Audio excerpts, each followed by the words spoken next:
Nama saya Mawarni Muhammad Rizwan. Saya ialah seorang audiologist bersama Innovative Hearing Senayan Berhad. Kami ialah rangkaian pusat pendengaran. Program yang saya sertai hari ini ialah AI untuk productivity.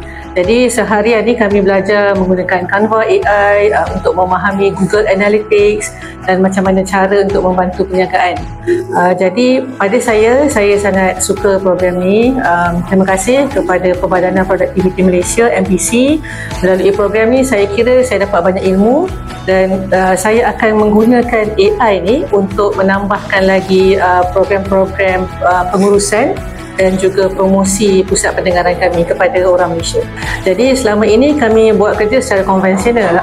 Kami dapat rujukan daripada doktor, tapi dengan adanya AI kami boleh generatekan data daripada website kami, daripada media sosial kami untuk membantu kami lebih produktif lah dan memanggil patient ke center kami. Perkataan paling basic, meningkatkan productivity. Itu saja bagi saya. Jadi bila productivity meningkat, maksudnya kita boleh kembangkan lagi perniagaan kita.